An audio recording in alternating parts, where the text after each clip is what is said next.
एक रात राहुल और उसके दोस्त उस हवेली की सच्चाई जानने के लिए वहां जाने का फैसला करते हैं। चांदनी रात में हवेली और भी डरावनी लग रही थी। जैसे ही उन्होंने अंदर कदम रखा, हवेली के दरवाजे अपने आप बंद हो गए। ठंडी हवा का झोंका उनकी रीढ़ तक सिहरन पैदा कर गया। अंदर घना अंधेरा था।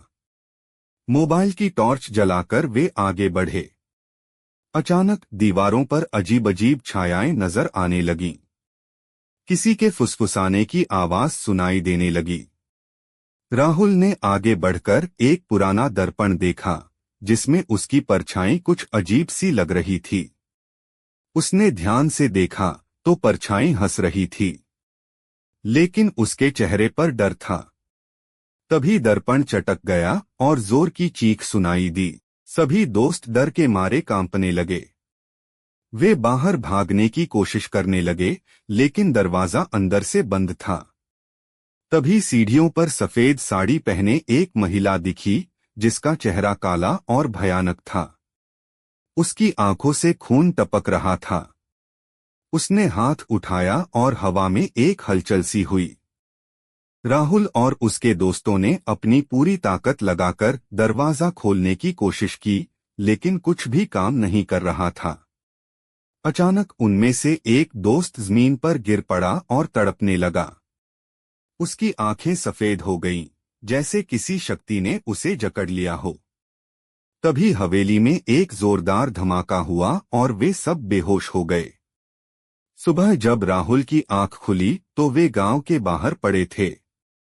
हवेली गायब थी, मानो कभी थी ही नहीं। लेकिन एक चीज अलग थी।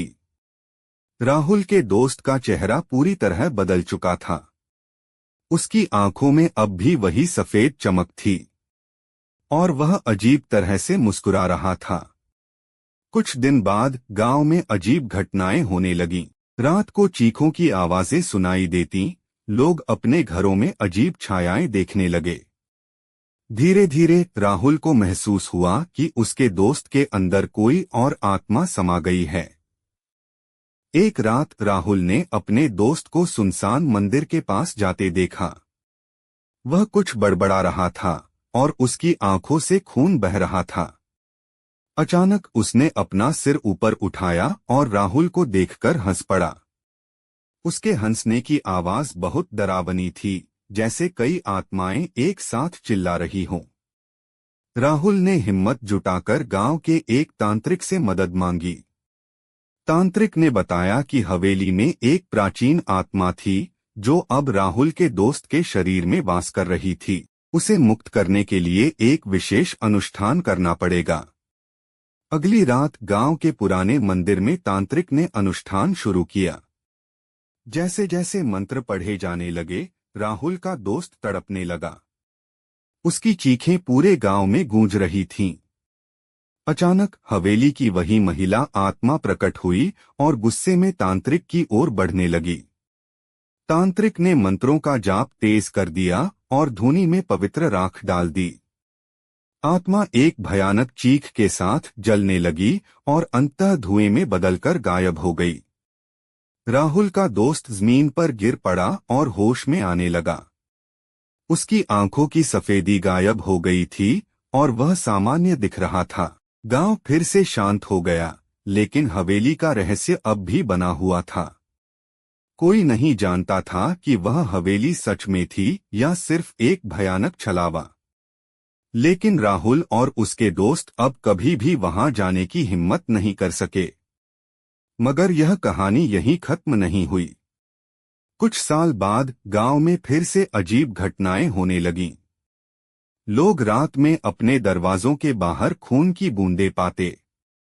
बच्चों की हंसी सुनाई देती, लेकिन जब लोग बाहर देखते तो कोई नहीं होता। राहुल, जो अब बड़ा हो चुका था, इन घटनाओं को देखकर समझ गया कि कुछ गलत हो रहा है। उसने पुराने दस्तावेज और कहानियां पढ़नी शुरू की और पाया कि हवेली का अस्तित्व सदियों पुराना था। यह हवेली एक पुराने तांत्रिक की थी, जिसने आत्माओं को वश में करने का गुप्त विद्या सीखा था।